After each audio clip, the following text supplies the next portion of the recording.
noches, tengan todos ustedes el saludo cordial. Vamos a continuar con nuestro siguiente tema. Ya estamos prácticamente con este tema, ingresamos prácticamente a el estudio de la geografía del Perú.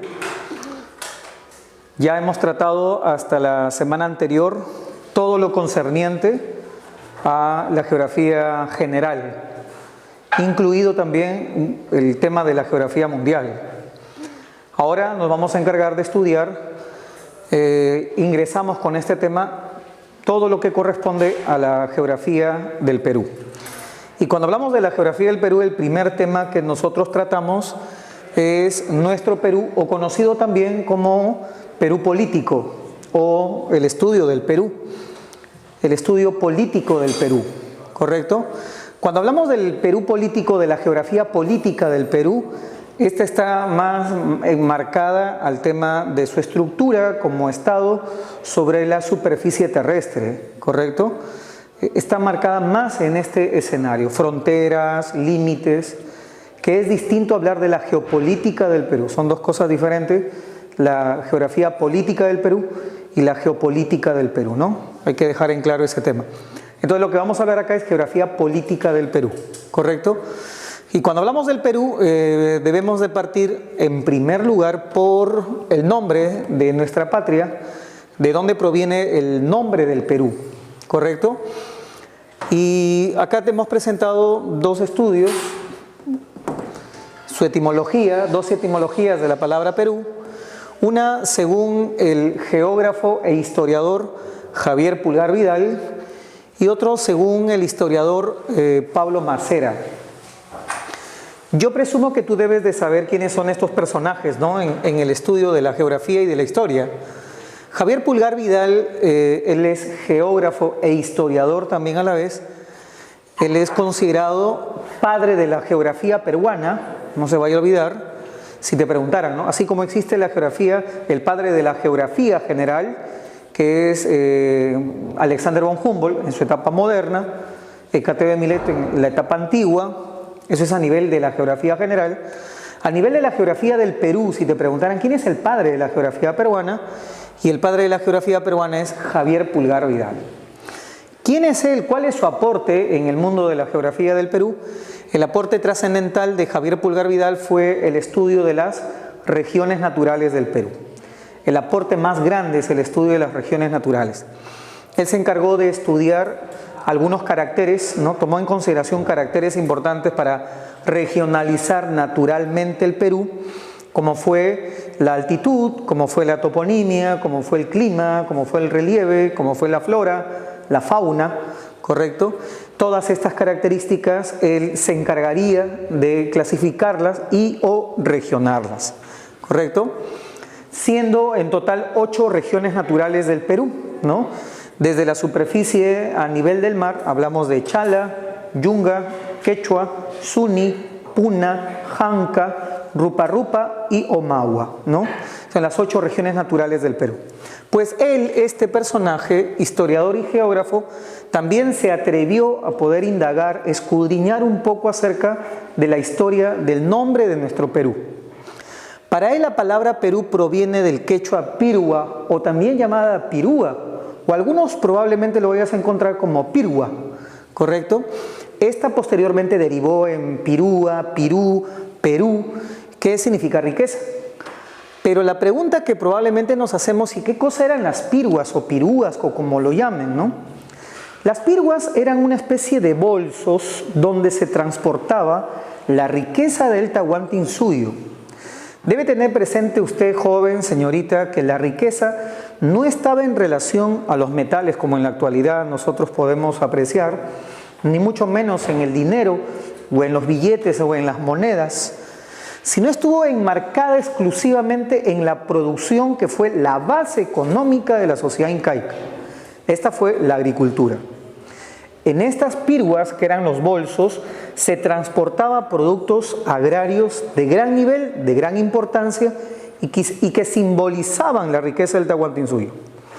Un cereal, una planta y un tubérculo, que fueron las 3 especies vegetales importantes que simbolizaban la riqueza del Tahuantinsuyo. Si hablamos de la planta, la hoja de coca. Si hablamos del tubérculo, la papa. Y si hablamos del cereal, el maíz. Esto se transportaba. Por lo tanto, esto simbolizaba la riqueza del Tahuantinsuyo. Es importante también aclarar que estas piruas, llamadas así estos bolsos, donde se cargaba sobre un hombro, habían variedades también y denominaciones, ¿verdad? Aquellos que se cargaban sobre 2 hombros recibían el nombre de mochas. Es por esa razón de que ahí viene la denominación de mochila. No sé si en alguna oportunidad habrás oído hablar el término mochila. La mochila justamente es esa carga que se lleva sobre los 2 hombros, que proviene de las mochas. Las capachas, que son los que actualmente nosotros consideramos como los canguros, ¿verdad? Capacha, mocha y pirua, ¿correcto? Entonces, para Javier Pulgar Vidal, sobre las piruas es donde se transportaba la riqueza del Tahuantinsuyo. ¿Quiénes en especial? Pues los comerciantes. El comercio estuvo destinado con los colonizadores en la sociedad incaica que estuvieron bajo la dirección de los mitimaes, midmaj o midmacunas. Estos inclusive hasta llegaron más allá de las fronteras de la sociedad incaica, en todas sus direcciones, no solo en el sur, sino también en el norte. Y en el norte llegaron a extenderse más allá de las fronteras del incanato. A tal extremo que cuando se establecían los intercambios de productos, la gente del norte, del Darién, del Choco, en el actual Venezuela, llamaba a estos humanos incaicos, no los llamaban pues como tahuantinsuyanos o como midmaj o midmacunas, sino los llamaban más como los pirúas que provenían del sur, por los bolsos que llevaban. Y en estas piruas se transportaba su riqueza, que era la hoja de coca, el maíz y la papa. Particularmente fueron los 3 elementos de alimentación primordial y de intercambio y comercialización, sin duda alguna. Eso fue lo básico. Por lo tanto, cuando se dieron las primeras entradas a este sector de Sudamérica, provenientes de Panamá, este expedicionario llamado Pascual de Andagoya, que fue el que sucedió a Balboa, ¿no? Después de haberlo ajusticiado a Balboa y de haber generado toda una conspiración, que por historia tú debes saber mejor que yo, ingresa Pascual de Andagoya, y es Pascual de Andagoya donde escucha y afirma esta terminología de los pirús, ¿correcto? De los pirúas. ¿Y cómo sucedió este tema, no? Es cierto que los europeos provenientes de España, lo primero que ellos estaban buscando eran los metales preciosos, oro y plata, ¿correcto? Y para ellos el oro y plata simbolizaba la riqueza, ¿correcto? Y para poder ingresar, para poder realizar estas llamadas entradas, que fue la categoría que se empleó, las entradas, llevaban consigo pues traductores indígenas de Panamá. Y cuando veían a estos aborígenes de la zona del Darién y el Choco, inmediatamente pues a sus traductores le decían: oye, dile, ¿dónde hay esa riqueza, ese oro, plata que tiene? Esa riqueza que para ellos estaba simbolizado con el oro y la plata, al momento de producirse este espacio de traducción, los indígenas aborígenes del norte señalaban pues hacia el sur, ¿no? Mencionando el término de pirúa. Ah, riqueza, abundante riqueza, pirúa, cantidad.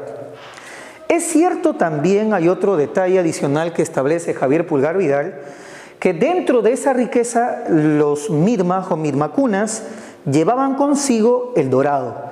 Ese dorado no era otra cosa más que el maíz, el cereal. Si alguien ha tenido la oportunidad de poder ver el maíz en la zona costeña, porque en la costa, en la sierra tiene diferentes colores y es muy hermoso, en la costa ese maíz que alguien ha observado tal vez tendido en el suelo para iniciar su secado, al momento que sale el sol radiante, tiene un color pero no encendido, dorado, ¿no? Y aún más, inclusive hasta se refleja, es muy hermoso. Si alguien ha tenido la oportunidad de estar en el campo y ver cómo es que el maíz se entra en un proceso de secado, ¿verdad? ¿Para qué? Para poder durar en el tiempo. Forma parte de una tradición y poder iniciar su venta y en esos años su intercambio, ¿verdad? Entonces eso llevaban consigo ese dorado. Por lo tanto, los aborígenes señalaban al sur, pues, ¿no? El pirú. Dorado, pirús, cantidad. Mucho, mucho dorado, abundante. Ese dorado, pues para los indígenas estaba referido pues al maíz, y la riqueza referida no solo al maíz, sino también a la planta, coca, y al tubérculo, la papa. Por lo tanto, Pascual de Andagoya comienza a establecer en sus cartas, en sus escritos, o crónicas, mejor dicho, la existencia de esta gran sociedad llamado pirús, ¿verdad? O pirúa, pirúas, ¿no? Que tiene cantidad de dorado. Pero ellos inmediatamente lo simbolizaron con la plata, ¿no? El oro en particular. Esa denominación de pirúa o pirúa fue derivando a Pirú y posteriormente a Perú y significa riqueza. Miren, esa es la historia rescatada por Javier Pulgar Vidal, gracias a los escritos también de Pascual de Andagoya, gracias a los escritos de Balboa, gracias a los escritos de Pizarro también, ¿no? ¿Por qué razón? Porque cuando ocurre esta incidencia en la Isla del Gallo, no sé si ustedes recordarán por historia, en la Isla del Gallo ya Francisco Pizarro se atrevió a mencionar la palabra Perú.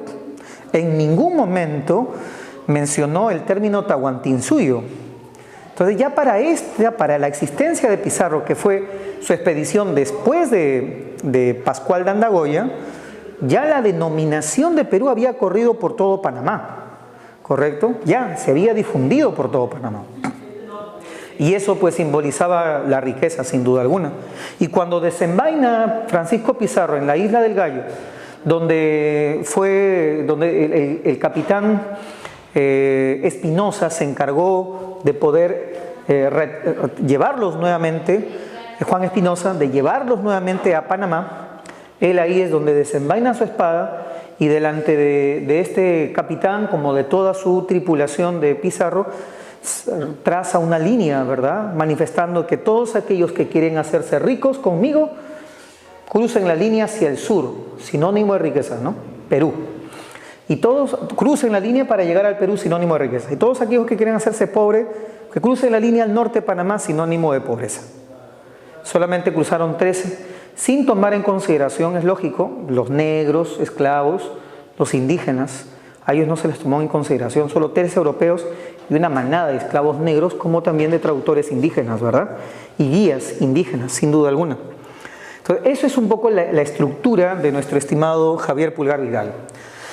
Pablo Macera, otro destacado historiador en este caso, él habla acerca de un río aledaño a este río, un cacicazgo llamado Virú. Y era el punto de referencia, ¿no? Era una especie de punto de referencia para poder ubicar y reconocer el sector donde se hallaba el Tahuantinsuyo, que era la riqueza, el mundo de la riqueza, donde había el oro y la plata. Cruzando Virú, estábamos en el escenario, la región de la riqueza. Antes de Virú, estábamos en el lugar de Panamá, aledaño a Panamá, el lugar de la pobreza. Por lo tanto, para Pablo Macera, esta denominación de Virú posteriormente derivó a Virú, Pirú, ¿verdad? Perú, y que para él también es sinónimo de riqueza.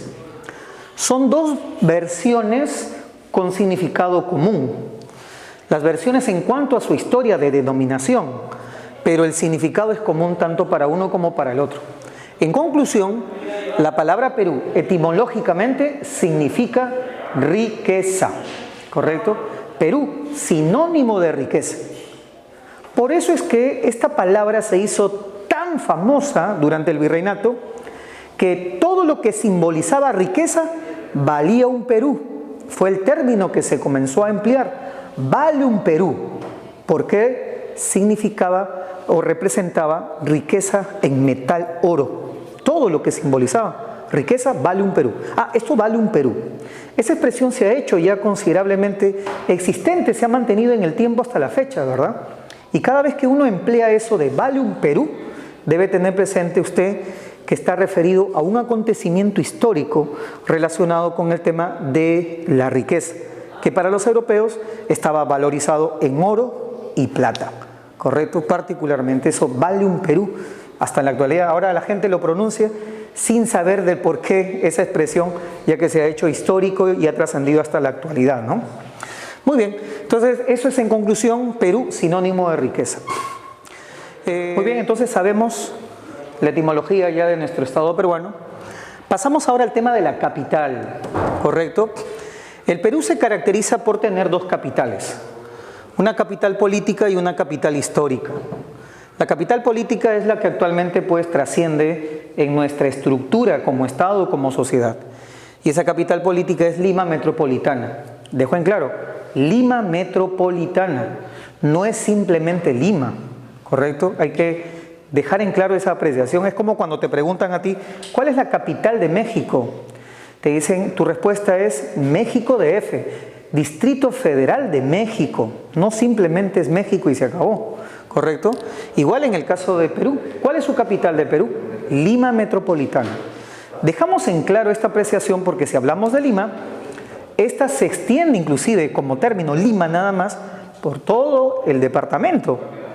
Y aún más, ahora con esta distribución de las regiones en cuanto a la administración política de los departamentos a través de las regiones, hablamos de Lima provincia. Por esa razón se incide mucho en este tema de que cuando hablamos de la capital del Perú, exclusivamente Lima Metropolitana.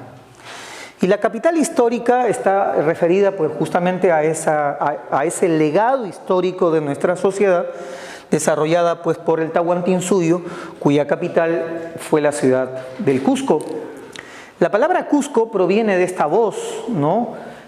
Cosco, ya mucho más antes, el término primigenio donde se encasilló la sociedad incaica fue Acamama, ¿verdad? Y Acamama significa ombligo del mundo. Por esa razón, cuando los cusqueños, cuando los incas establecen la capital, determinaron justamente en este tema, en este sector del Perú, su capital considerado como el ombligo del mundo. Reúne condiciones geográficas también el Cusco, ¿no? Puntos de encuentro y de incidencia de los rayos solares, tanto en los solsticios como en los equinoccios, y ellos tomaron como referencia ser el punto central del planeta o el ombligo del mundo, cuyo nombre primigenio es Acamama, ¿correcto? De eso no se vaya a olvidar. Bien, dejamos de un lado la capital, nos pasamos a la extensión. Y si bien es cierto, la extensión actual de nuestro territorio peruano es lo que usted está observando acá en la pizarra, 1.285.215,60 kilómetros cuadrados. Con esta extensión, el Perú tiene una ubicación en el mundo, una ubicación en América, en Latinoamérica y en Sudamérica. Es cierto, sí, que esto es el resultado de una serie de, podríamos llamarlo así, rupturas que tuvo nuestra república, nuestra patria, durante inicios del siglo XX. Porque hasta el siglo XIX, hasta antes de la guerra contra Chile, el Perú pues superaba, ¿no? Imagínate, el 1,5 millones de kilómetros cuadrados. Entonces casi 300.000 y un poco más de kilómetros cuadrados se han llevado todos los países que hoy hacen frontera con nuestra patria. Desde Ecuador, Colombia, Brasil, Bolivia y considerablemente Chile, sin excepción alguna. Por muchas razones políticas, económicas, sobre todo económicas, ¿correcto? Donde ha trascendido la supremacía de uno que otro estado sobre el nuestro. Y en algunos sectores hasta por intereses, ¿verdad? Que lamentablemente el Perú no pudo defender, ¿no? Y eso ya por historia lo sabemos, ¿no? Con ese 1.285.215 kilómetros cuadrados, ¿cuál es su ubicación a nivel mundial? De los 194 países reconocidos por la ONU, que dejar en claro, reconocidos por la ONU, porque es cierto, hay países que no son reconocidos por la ONU. Estos estados tienen una serie pues, de confrontaciones sociopolíticas con la Organización de las Naciones Unidas, una organización que nació después de la Segunda Guerra Mundial para salvaguardar, entre comillas, la paz, el ordenamiento de los estados en el planeta, ¿verdad? Bien, de esos países no reconocidos por la ONU, hablamos casi un promedio de 35 a 40 países o estados o naciones que no comulgan con la política de las Naciones Unidas. Por lo tanto, estos no son considerados como países por la organización. Miren, imagínense la presión histórica, ¿no? Bien, de esos países reconocidos por la ONU, que son algo de 194 países promedio, el Perú con esta extensión se ubica en el puesto número 19.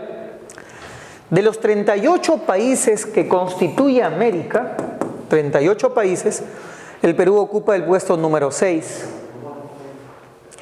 De los 36 países latinoamericanos, uno se preguntará, pero ¿por qué Latinoamérica? ¿Cuál es la razón de este tema de los países latinoamericanos? ¿Qué tiene que ver acá el tema latinoamericano? Mucho porque nosotros sabemos muy bien, esos países que integran este sector llamado Latinoamérica se caracterizan pues por mantener una raíz de lengua que es el latín, proveniente pues de la Europa, ¿no? Y también usted debe saber un poco en este tema de historia que cuando Roma cae a manos de los bárbaros, al invadir los bárbaros, se produce una especie de mistura también de lenguas entre el latín romano y las lenguas bárbaras, ¿verdad? Esa mistura de estas lenguas dio origen a las llamadas lenguas romances. Ahí apareció el castellano, el italiano, el portugués, el francés. Por eso es que probablemente, como todas estas tienen una raíz latina, cuando tú escuchas hablar a un humano francés, ¿verdad?, entiendes relativamente su expresión francesa, ¿verdad? ¿Por qué? Porque hay una raíz que nos une, que es el latín. Cuando tú escuchas a un italiano, se entiende. O cuando escuchas a un portugués, de igual forma. Todas ellas están unidas bajo una raíz latina. Por lo tanto, en América existen países que están unidos bajo esta raíz latina. Es portugués, francés, castellano, italiano, son las 4 lenguas. Por lo tanto, hay 36 países latinoamericanos arraigados bajo esta raíz latina. De esos 34 países, 36 países, el Perú ocupa el puesto número 4, ¿correcto? Y a nivel de Sudamérica, los 12 países sudamericanos, el país ocupa el puesto número 3. Justamente acá es donde vamos a ubicar a medida que vamos viendo esta distribución. En el mundo, en el puesto número 19, después de Mongolia, es nuestra ubicación. En América, en el puesto 6, después de Canadá 1, Estados Unidos 2, Brasil 3, Argentina 4, por acá está México 5 y Perú puesto número 6. A nivel de Latinoamérica no se cuenta Canadá, no se cuenta Estados Unidos porque estas tienen lengua anglosajona, ¿correcto? Estamos hablando de lenguas de raíz latina. Estamos hablando Brasil con el portugués, Argentina con el castellano número 2, México con el castellano número 3 y Perú en el puesto número 4. Y a nivel de Sudamérica, Brasil 1, Argentina 2 y Perú número 3 en tamaño. ¿Correcto? Esta es la extensión de nuestra república a nivel mundial, americano, latinoamericano y sudamericano. Muy bien. Pasamos por este lado y nos vamos ahora al tema de la localización y ubicación de nuestra República Peruana. En este mapa o en este cuadro hemos tratado de representar 3 tipos de localización de nuestro estado peruano: la localización matemática, la localización térmica y la localización continental. Las 3 vamos a procurar representarlas justamente en este gráfico, ¿correcto? Vamos a empezar en primer lugar por la ubicación matemática, ¿correcto? Cuando hacemos uso de la ubicación matemática, tomamos como referencia la llamada coordenadas geográficas. Usted no debe de olvidar, estudiante joven, que las coordenadas geográficas permiten ubicar cualquier punto de la superficie de la Tierra tomando como referencia 2 bases. Uno, que es el llamado meridiano de Greenwich, ¿correcto? el famoso meridiano de Greenwich, y 2, el círculo ecuatorial, ¿correcto? Estos dos trazos, un círculo, en este caso es transversal, y un meridiano de manera vertical, ¿no?, son los dos puntos de referencia que nos permiten ubicar cualquier punto de la superficie de la Tierra sobre estos. ¿Pero de qué manera? En grados, minutos y segundos. Por ejemplo, el ecuador va a ser base de una coordenada geográfica llamada latitud. El meridiano va a ser base de otra coordenada geográfica llamada longitud.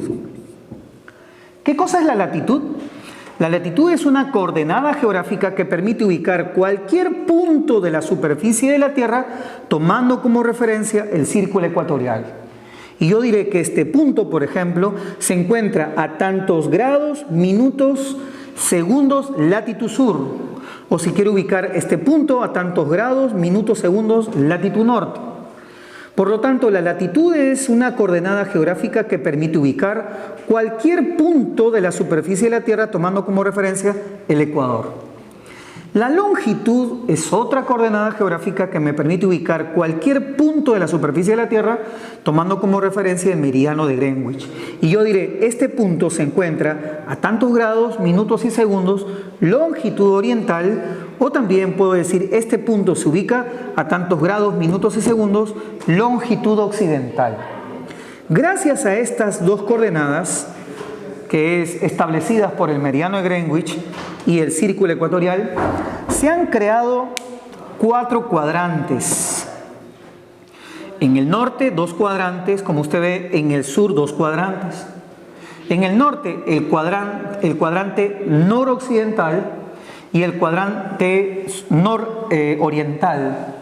Si nosotros ahora vamos debajo, el cuadrante suroccidental y el cuadrante suroriental. Tenemos entonces 4 cuadrantes. ¿En dónde se ubica nuestro estado peruano? El Perú se ubica en el cuadrante suroccidental. Este es el cuadrante de nuestro territorio peruano. Y en este cuadrante de nuestro territorio peruano suroccidental, tomando como referencia el Ecuador y Greenwich, vamos a tener que aplicar esas llamadas coordenadas geográficas, identificando los 4 puntos extremos del territorio. ¿Cuáles son esos 4 puntos extremos? El norte, el sur, el este y el oeste. Esos 4 puntos van a ser tomados en consideración según el círculo ecuatorial y según el meridiano de Greenwich. El punto norte y sur, tomando como referencia el círculo ecuatorial. El punto este y oeste, tomando como referencia el meridiano de Greenwich. ¿Cuáles son esos lugares? ¿Dónde se hallan esos sectores? No sé si usted en alguna oportunidad habrá visto que nuestro Perú justamente tiene 4 puntos extremos, ¿verdad? Uno en la parte occidental, luego uno en la parte norte, luego otro en la parte sureña y otro en la parte oriental. 4 puntos extremos que posee nuestro territorio peruano. Estos 4 puntos extremos son los que van a tomarse en consideración el punto norte, el punto sur, el punto oeste y el punto este. Son los que se van a tomar en consideración para localizar matemáticamente nuestro territorio peruano. ¿Correcto? ¿Cuáles son? ¿Dónde se encuentran? Acá hemos creado justamente un pequeño cuadro, ¿no?, donde vamos a identificar de manera precisa, ¿correcto?, estos 4 puntos extremos, el punto más norte, el punto más sur, occidente y oriente. Norte, sur, este, oeste. El punto más norteño del Perú se halla en el talhue del río Putumayo. El talhue es el punto más profundo del cauce que permite establecer límite entre 2 países siempre y cuando estos son frontera con un río, ¿verdad? ¿Cómo saber qué tanto del cauce del río nos pertenecen a cada país? Aunque cueste creer, hay pleitos inclusive hasta sobre eso también. Porque fácil pues para uno como país puede ser, ya para mí las 3/4 partes del cauce me pertenecen y para ti pues es tu problema, ¿no? Para evitar esas confrontaciones se establece el punto Thalweg. Se identifica el punto más profundo del cauce y se establece una línea medianera hasta la superficie del río. Y eso corre en toda la extensión del río que hace frontera, la llamada vaguada, ¿correcto? Esa vaguada que es el límite de frontera, esa línea divisoria que se establece imaginaria, se encarga de hacer frontera entre estos dos países, ¿verdad? Por lo tanto, acá en el norte, si hablamos en nuestro Perú, acá hay un Thalweg del río Putumayo, al noreste del Huepi. Ese es el considerado el punto más norteño del Perú. El punto más sureño del Perú es Pascana del Hueso. Pascana del Hueso en Tacna, ¿verdad? En este lugar del Pascana del Hueso es un desierto, no es que tal vez, ¿por qué la denominación, no? Y tiene sí ese nombre, es como si estuviéramos hablando acá en nuestra provincia de, no sé, de Santa María o de Tomaicaya, por ejemplo, ¿no? Son nombres probables, peculiares, ¿no? Por su naturaleza, por su historia. Acá el nombre de ese desierto es Pascana del Hueso. En este sector de Pascana del Hueso es donde encontramos el hito número 1, la Concordia, que ya vamos a ver qué cosa es un hito, ¿correcto? Ese es el punto más sureño en el Perú. El punto más oriental del Perú, se ubica en la confluencia de dos ríos. Justo el punto más oriental es la confluencia de dos ríos, el río Head con el río Madre de Dios. Y el punto más occidental de nuestra república es Punta Balcones, un accidente litoral. Estos son los 4 puntos extremos de nuestro territorio peruano que se han convertido prácticamente en base, punto de referencia para la localización matemática y serán a su vez también tomados en consideración para ubicarlos en grados, minutos y segundos sobre el Ecuador y sobre Greenwich su ubicación. Putumayo, por ejemplo, el Thalweg del río Putumayo se encuentra a 0 grados 1 minuto 48 segundos latitud sur, tomando como referencia el Ecuador. Pascana del Hueso, el hito número 1, donde se halla el hito número 1 de la Concordia, se encuentra a 18 grados 21 minutos y 03 segundos latitud sur del Ecuador, ¿correcto? La confluencia del río Head y Madre de Dios en el punto más oriental de nuestra república se halla a 68 grados 39 minutos 27 segundos longitud oriental. Vamos a ponerlo en inglés. West, ¿correcto? Al este. Y lapsus. Esto es lógico para nosotros el punto más oriental, pero es longitud sí, occidental, ¿no? Vamos a poner acá, la O está bien, nada más que la O.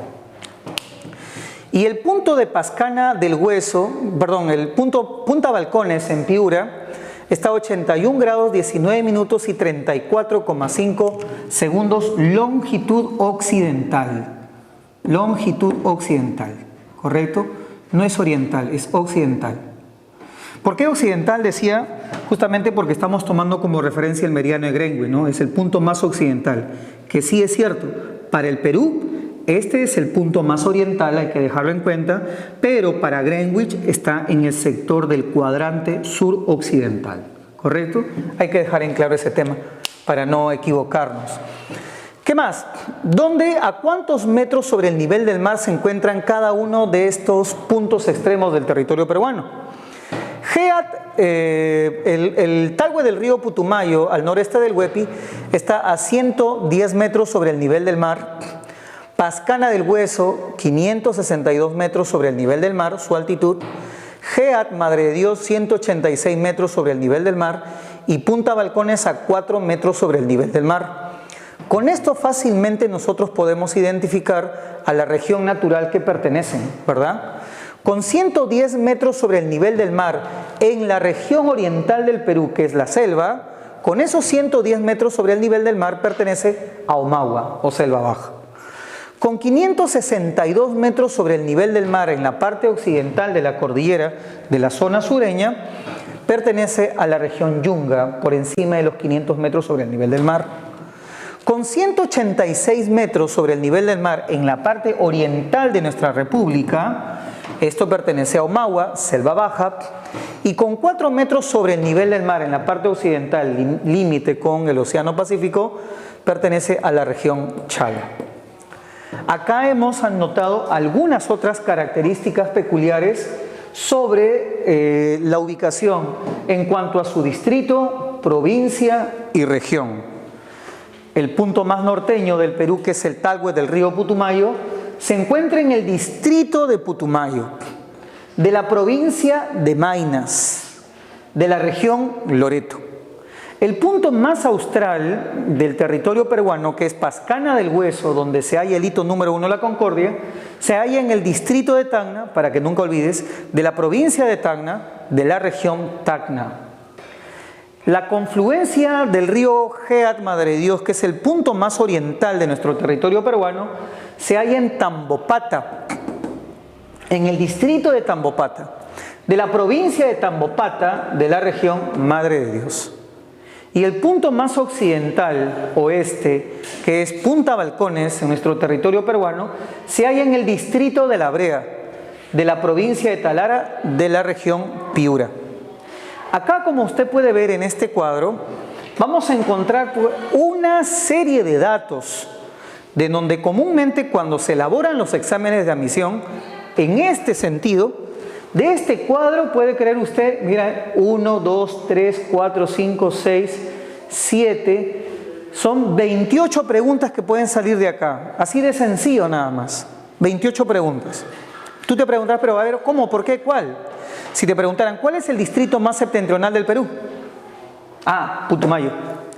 El distrito más austral, Tacna. El distrito más oriental, Tambopata. El distrito más occidental, La Brea. ¿Cuál es la provincia más septentrional del Perú? Maynas. La provincia más austral, Tacna. La provincia más oriental, Tambopata. La provincia más occidental, Talara.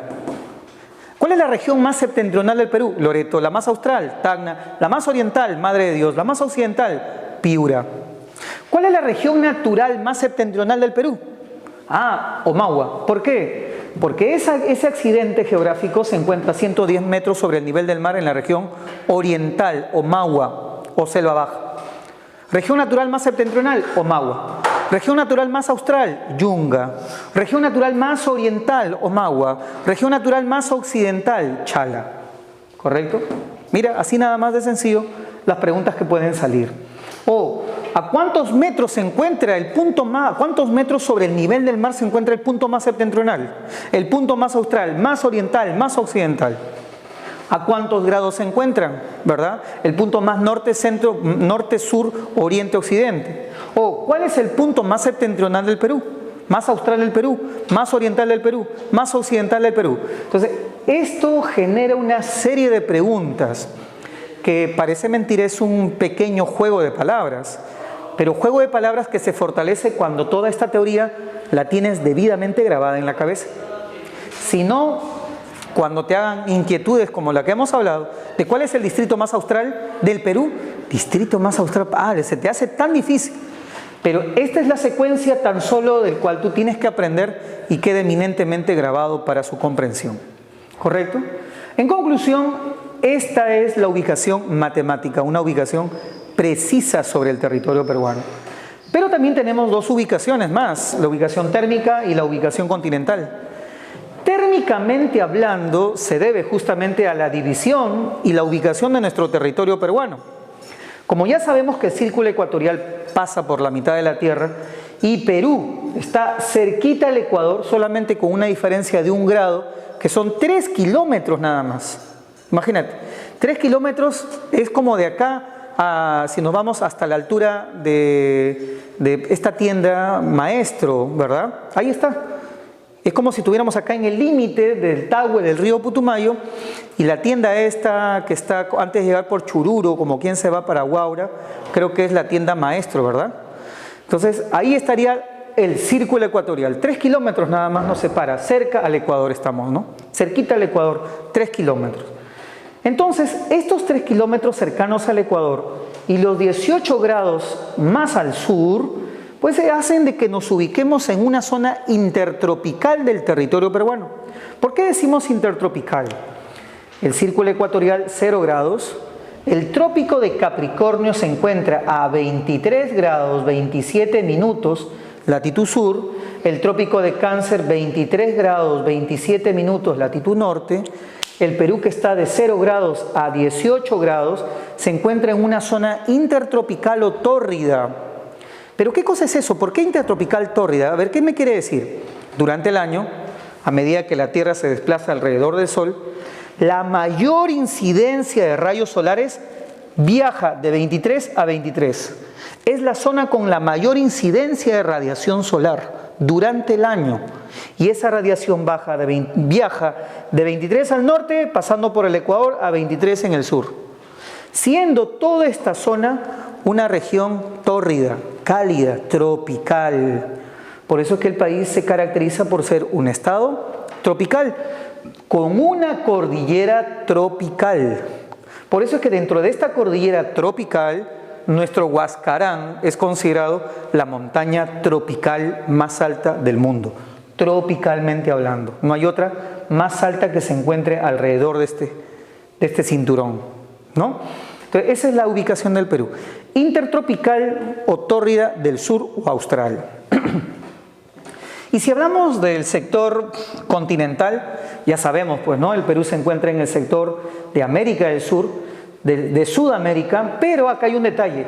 Gracias a la confluencia del río Head, Madre de Dios, correcto, que está a 68 grados, en este caso, ¿verdad?, cerca al meridiano de Greenwich, ese punto más oriental del Perú ha permitido ser casi la parte centro de América del Sur.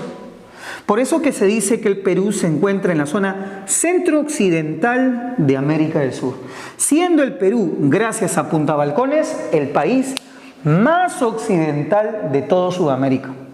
Si alguien te preguntara también eso, ¿no? ¿Cuál es el país más occidental sudamericano? Perú, por Punta Balcones. Ha permitido ser el punto más occidental de todos los países de Sudamérica. Y también, gracias a GEAD, se ha ubicado casi en la parte central de Sudamérica. Por eso es que su ubicación continental es centro-occidental de América del Sur. ¿Correcto? Entonces, estas son las 3 localizaciones y ubicaciones de nuestro territorio peruano. ¿Correcto? ¿Qué más? Ya de una vez que hemos ubicado nuestro territorio peruano, pasamos a esta parte de la historia de nuestro Perú conocido como los principios fronterizos. ¿Con quiénes hacemos frontera, verdad? En el territorio, nuestro territorio peruano. Pero para saber con quiénes hacemos frontera, primero debemos de conocer qué planteamientos o principios se aplicaron para poder reconocer o determinar las fronteras. Acá hay 2, pues, ¿no?, las que se han establecido históricamente en el mundo. El uti possidetis iuri, ¿verdad?, o iure, ¿correcto? Y la libre determinación de los pueblos. El uti possidetis iure es lo que poseías, así poseerás. Como te encontrabas constituido y se generó la emancipación e independencia, lo que tenías, lo tendrás. Lo que poseías, lo poseerás. ¿Correcto? En ese momento, cuando se produjo la lucha por la emancipación e independencia del Perú, allá por los años de 1820, 1821, ya estamos próximos a celebrar ese bicentenario, ¿verdad? La Intendencia de Lima, Huancavelica, Tarma, Trujillo, Huamanga, Puno, Arequipa y Cusco. Estas 8 intendencias que constituyeron el virreinato peruano se convirtieron automáticamente por el principio de uti possidetis iure, ¿verdad?, automáticamente en propiedad o en tierra de ese estado independiente. Bolívar, es cierto, estas 8 intendencias, Bolívar se encargó de convertirlas en departamentos y fueron los 8 primeros departamentos en constituirse en la historia. Las 8 intendencias se convirtieron en departamentos del Perú. Ese término de departamentos hasta la actualidad nos sigue, hasta la actualidad se mantiene. El último departamento que se creó fue en 1980, que fue el departamento de Ucayali, ¿no? pero ya posteriormente, por el tema de la administración de los departamentos, en el 2003 aparecieron los gobiernos regionales, ¿no? Aunque en Perú han estado realizando una serie de intentos, ensayos de regionalizar el Perú para mejorar su administración y generar ese desarrollo económico, político y social de los sectores. Durante el gobierno de Alan García, primer gobierno, quisieron regionalizar, establecer regiones uniendo 2 o 3 departamentos, ¿verdad? Pero no tuvo resultados, fue un ensayo simplemente que al final desapareció. A razón de que el centralismo limeño era fuertísimo, mucho más fuerte que ahora, ¿verdad? Hoy con los gobiernos regionales por lo menos existe una especie de descentralización y relativamente cierta libertad, aunque siempre el Ministerio de Economía rige las pautas de cómo, de la manera como se va a administrar los recursos, ¿verdad? Pero en el fondo estas 8 intendencias se convirtieron en departamentos. El principio de libre determinación de los pueblos consistía en lo siguiente: en aquellos lugares que se hallaban en frontera entre esos virreinatos o audiencias que estaban luchando por su independencia, y estos pueblos se encontraban justo en esas fronteras. Antes de emitir cualquier acción para enfrentar a 2 países en su lucha por emanciparse, aplicaban este principio del llamado plebiscito o consulta popular, ¿no? Para que ellos decidieran a qué país pertenecer. De esos pueblos también hay una pequeña expresión y hay historia, donde Tumbes, Jaén y Maynas, que estuvieron en una circunstancia así, ¿verdad? O de pertenecer a la Gran Colombia o de pertenecer al Perú, tuvieron que someterlos a esta consulta popular, la de libre determinación de los pueblos. Y Tumbes, Jaén y Maynas tomaron la decisión de pertenecer al Perú.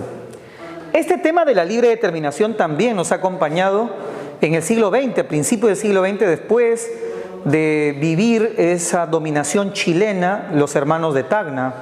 Al final los hermanos de Tacna, bajo este principio de libre determinación y un plebiscito popular, decidieron pertenecer al Perú. Por eso lo llaman a Tacna como la ciudad heroica. Resistió pues 10 años, ¿no? Más de 10 años aún más, el tema de este sometimiento chileno, ¿verdad? Donde Chile vio la forma y la manera de cómo dispersar a la población tacneña, pero ellos mantuvieron firme, ¿no? su amor a la patria, de donde siempre en 28 de julio ellos se encargaban de pasear la bandera más grande del Perú, que ellos lo tienen, ¿verdad? Bueno, ya estos 2 principios se encargarían de establecer las fronteras en nuestro territorio peruano. Y por este lado, justamente, vamos a mostrar todas las características de la frontera de nuestro territorio peruano. En este cuadro que vamos a mostrar, mis estimados jóvenes, vamos a encontrar todo lo relacionado a los límites y fronteras del Perú. ¿Correcto? Los países que son frontera, los puntos cardinales donde se hallan estos puntos frontera, la extensión, los tratados, las regiones que hacen límite con estos países y los números de hitos que corresponden a cada una de estos países en frontera, ¿verdad? ¿Cuáles son los países que son frontera con el Perú? 5 países: Ecuador, Colombia, Brasil, Bolivia, Chile. Esto no es un país, lo hemos considerado como un punto de estudio estratégico, como parte frontera también de nuestro territorio peruano, el Océano Pacífico. Hay que dejar en claro en ese aspecto, ¿ya? Sus puntos cardinales: al norte Ecuador, noreste Colombia, este Brasil, sureste Bolivia, sur Chile y oeste el Océano Pacífico. Su extensión: toda la frontera que tenemos nosotros con la hermana República de Ecuador es de 1.528 kilómetros más 546 metros de longitud frontera con el estado de Ecuador. Con Colombia, 1.506 más 26 metros, 1.506 kilómetros más 26 metros frontera con Colombia. Con Brasil, 2.822 kilómetros más 496 metros de frontera con Brasil. Si te percatas, es la extensión más larga fronteriza que tenemos con una república. Con Bolivia, 1.047 kilómetros más 160 metros de frontera con Bolivia. Con Chile, 169 kilómetros más 150 metros de frontera. Y como usted puede ver, es con el país que menor longitud de frontera tenemos, con Chile. Bueno, y con el Océano Pacífico, los 3.080 kilómetros desde Tumbes hasta Tacna, ¿verdad? Estos 5 países se lograron consolidar estas fronteras y estas extensiones, sellar, eso fue durante el gobierno entreguista, aunque cueste creer, del señor Augusto B. Leguía, en sus 2 gobiernos, ¿verdad?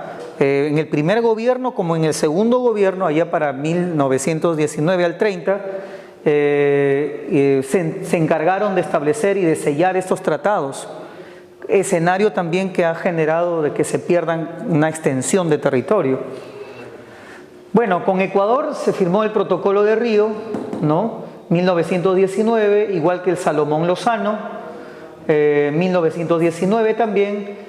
Con Brasil el Tratado Velar de Río Branco, ahí nada más en 1920, Polo Bustamante con Bolivia, 19, y el Protocolo de Lima con Chile que venía arrastrándose desde la guerra contra Chile y se selló también en 1919 durante el segundo gobierno de Augusto B. Leguía, ¿correcto? ¿Cuáles son las regiones que hacen fronteras con estos países, verdad? Con Ecuador, parece mentira, tenemos la mayor extensión de regiones frontera con Ecuador. Si alguien te preguntara eso, ¿no? ¿Con cuál de los países tenemos el mayor número de fronteras? Con Ecuador. ¿Cuáles y cuántas son? 5 regiones fronterizas políticas con Ecuador. Tumbes, Piura, Cajamarca, Amazonas y Loreto. En esos 1.528 kilómetros de longitud, 4 regiones políticas. ¿Con qué país tenemos una sola región fronteriza? Pues con Colombia y también con Chile, ¿no? Con Colombia, Loreto. Toda la frontera con Colombia es Loreto, sin excepción alguna. Con Brasil tenemos Loreto, Ucayali, Madre de Dios. Con Bolivia, Madre de Dios, Puno y un fragmento de Tacna con Bolivia. Y con Chile, exclusivamente Tacna. Y la frontera con nuestro Océano Pacífico que alberga nuestro Mar de Grau, pues todas las regiones de nuestro litoral, partiendo pues de Tumbes, Piura, Lambayeque, La Libertad, Ancash, Lima Provincia como región política, Lima Metropolitana como ciudad capital, el Callao como región política y Arequipa, Moquegua y Tacna, ¿correcto? Y en esta parte final nos hablan acerca de los hitos. Los hitos, si alguien nos preguntara, ¿pero qué cosas son los hitos? Es un tipo de frontera, es una frontera artificial. Si de frontera se trata y nos preguntan, ¿pero qué? ¿Existen tipos de frontera? Sí, hay 2 tipos de frontera. Las fronteras naturales y las fronteras artificiales. Las fronteras naturales es cualquier accidente geográfico, cualquier fenómeno inclusive, o accidente geográfico, puede ser una montaña, un río, un bosque, un pantano, lo que fuere, ¿correcto? Por ejemplo, con Colombia no hay ningún hito, es 0 hitos, porque toda la frontera con Colombia es el río Putumayo. No hay necesidad de poner hitos ahí, pues la frontera es con un río. Pero si por A o B no hay ningún accidente, no imaginemos, que pueda determinar frontera y eso ha generado confrontaciones, pues al final para tomar decisiones se ponen bajo acuerdo los hitos, que es el tipo de frontera artificial. ¿Qué es un hito? Es una columna de roca granítica piramidal trunca de 1,5 metros de altura, 20 centímetros de lado en la parte superior, 40 centímetros de lado en la parte baja, y hecha de roca granítica, no es de concreto ni nada por el estilo, es exclusivamente roca granítica, bien tallada, esculpida, de 1,5 metros de altura. En esa roca, que va a durar pues muchos años, no se va a deteriorar por los fenómenos naturales, se encuentran 3 aspectos importantes: el nombre del país, la latitud y la longitud. Es necesario establecer esos puntos de coordenadas para generar la frontera. Entonces hay dos tipos de frontera, natural y artificial. Y la artificial son los hitos. Y si de hitos se trata, ¿verdad? Si te has percatado, con Ecuador, por ser el país con quien hemos tenido conflictos hasta hace unos pocos años, hasta 1998, durante el gobierno del señor Fujimori, donde se selló prácticamente, gracias al protocolo de Río, se selló con Ecuador, ¿no? Donde el presidente de Ecuador en esos años era Yamil Mahuad, ¿no? Se estableció la frontera y con ellos tenemos el mayor número de hitos, miren, 206 hitos en esos 1.528 kilómetros de longitud. Con Colombia 0 hitos, no porque no tengamos problemas con ellos, sino porque toda la frontera es natural el río Putumayo. Con Brasil 86 hitos, con Bolivia 100 hitos, con Chile 80 hitos, y es lógico pues que no tengamos hitos en todo nuestro litoral peruano. Entonces, esto es los límites y fronteras de nuestra república, ¿correcto? Con cada uno de los países. ¿Cómo se estructura ahora nuestro territorio peruano? Nuestro territorio peruano se estructura en regiones políticas en cuanto a su administración. Eso no quiere decir que han dejado de existir los departamentos, ¿eh? Los departamentos todavía existen. Son 24 departamentos los que actualmente existen, más una provincia constitucional que es el Callao. El detalle es que ahora, cuando se dio la ley de la creación de los gobiernos regionales, si bien es cierto, se determinó que en cada departamento se iba a instalar un gobierno regional cuya capital estaba acorde a la capital del departamento o su sede de gobierno. Eso permitió que cada departamento se convirtiera en una administración pública llamada gobierno regional, apareciendo 24 regiones. 25 lo llamamos, ¿por qué? Porque el Callao se convertiría en un gobierno regional más. Como provincia constitucional se convirtió en el gobierno regional del Callao, ¿no? Ahí se estableció este gobierno regional del Callao. Pero hay algo curioso que sucede, ¿verdad? En el caso de Lima, del departamento de Lima, existió todo un tema. El tema que existió en el caso del departamento de Lima era lo siguiente: si se decía que en cada departamento se establece una administración de gobierno regional con la misma denominación, cuyo sede de gobierno es la capital del departamento.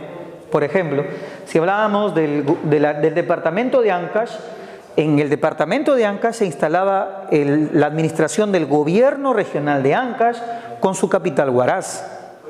En el caso de Lima, como departamento, ocurrió un pequeño detalle. ¿Cuál fue el detalle? Que si es el departamento de Lima y se constituye el gobierno regional de Lima, ¿cómo va a haber un gobierno regional de Lima en Lima sabiendo de que es la sede del gobierno nacional? Por lo tanto, lo que ocurrió fue un poco descentralizar, sacar a Lima Metropolitana y crear la otra Lima, la llamada Lima Provincia. Y esa Lima Provincia actualmente está integrada por 9 provincias sin tomar en consideración a Lima Metropolitana. Pero si nos hablan de departamentos, son 10 provincias, incluido Lima Metropolitana. Pero si hablamos del gobierno regional de Lima, 9 provincias, tan solo 9 provincias. Entonces, lo que estamos colocando acá son los gobiernos regionales, ¿correcto? Aunque parece mentira, Lima Metropolitana, no teniendo gobierno regional, el alcalde de Lima Metropolitana pareciera pues que asumiera, sí, tiene casi esas mismas funciones, no solo de alcalde de la provincia de Lima Metropolitana, sino también casi tiene la misma función de un gobernador regional. Porque cuando ocurren las asambleas, las reuniones a nivel de los gobiernos regionales o a nivel de los gobernadores regionales, está presente también el alcalde de Lima Metropolitana. Imagínense, tiene casi ese mismo rango, es algo único, peculiar. Parece mentira, ¿no? 194 provincias y 1.840 distritos. Acá están las 25 regiones, como usted puede ver. Tumbes, su capital Tumbes, Piura Piura, Lambayeque, su capital Chiclayo, La Libertad Trujillo, Ancash, Huaraz. Acá está Lima Provincia, su capital Huacho, o mucho mejor el término, que capital es sede de gobierno, ¿correcto? Huacho, donde también hubo todo un detalle, ¿no? Cuando se estableció la creación del gobierno de Lima Provincia, para ese año, 2003, la provincia de Huaura era considerada pues la provincia más poblada. Cuando se constituyeron, se determinó en el caso de Lima Provincias que se establezca el gobierno, la sede de gobierno en la provincia más poblada. Y en esos años, pues la provincia más poblada era Huaura. Inmediatamente el alcalde y los hermanos del sur comenzaron a promocionar pues el tema del cambio de DNIs donde habitaban en Cañete, ya que comúnmente, como ocurre en muchos lugares, muchos tienen la denominación de su DNI en otros lugares ajenos al lugar donde vive. Entonces, hubo toda una campaña y eso permitió pues establecer el aumento de la población inmediata. Y eso permitió también solicitar de que ahora ellos son la nueva provincia más poblada, por lo tanto se les extiende la capital. Pero la ley fue precisa, la ley fue tan exacta que dijo, la sede del gobierno se establecerá para su elección en la provincia más poblada. No manifestó en ningún momento de que esta va a variar a medida que aparezca alguna provincia poblada. Simplemente se determinó para el momento que se genere el sede de gobierno, ¿no? Fue peculiar ya en la actualidad para evitar esos contratiempos, ya que Lima, provincia, es algo sui generis, porque está partida por Lima metropolitana. Y eso ha generado que se generen, valga la expresión, eso ha generado dos extremos de nuestra región. La Lima Norte provincial, Lima Sur provincial, ¿no? Entonces lo que están haciendo comúnmente los gobiernos regionales es crear una sede y subsede, ¿no? Para tener una mejor administración de este sector. Bien, del Callao es el Callao, Ica, Ica, Arequipa, Arequipa, Moquegua, Moquegua, Tacna, Tacna, Cajamarca, Cajamarca, Amazonas, Chachapoyas, Loreto, Iquitos, Ucayali, Ucayali, Madre de Dios, Puerto Maldonado, Puno, Puno, San Martín, Moyobamba, Huánuco, Huánuco, Pasco, Cerro de Paz, para dejar en claro, Junín, Huancayo, Huancavelica, Huancavelica, Purímac, Abancaya, Ayacucho, Ayacucho, Cusco, Cusco. Bajo esas expresiones hemos logrado acá sintetizar algunos detalles como récord importantes de regiones políticas, la más extensa Loreto, la más pequeña el Callao es el más chiquito, no es Tumbes, gobierno regional más pequeño es el Callao, más norte Loreto, más sur Tacna, más occidental Piura, más oriental Madre de Dios, el más alto Ancash por el pico que es el Huascarán, el más bajo Piura por la depresión de Bayóvar, el más frío Arequipa por Imata, donde se experimenta el frío más extremo en el Perú registrado, con 25 grados bajo cero, en Imata, Ucayali, el sector más cálido por Nexuya, ¿no? Sacramento, con 41 grados Celsius de temperatura, el más lluvioso Cusco con sus 800 milímetros cúbicos por metro cuadrado de agua que cae, Ancash con más provincias, 166, el Callao con menos provincias, es una sola provincia nada más, con más distritos Ancash, 20 provincias Ancash y distrito 166, y con menos distritos es el Callao, que solamente tiene 7 distritos, siendo el último distrito en crearse, distrito Mi Perú, ¿verdad?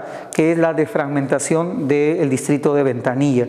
Es el último distrito que se ha creado hace aproximadamente 2 años atrás, el nuevo distrito de Mi Perú. Ellos eran 6 distritos, ahora son 7 con el nuevo distrito Mi Perú.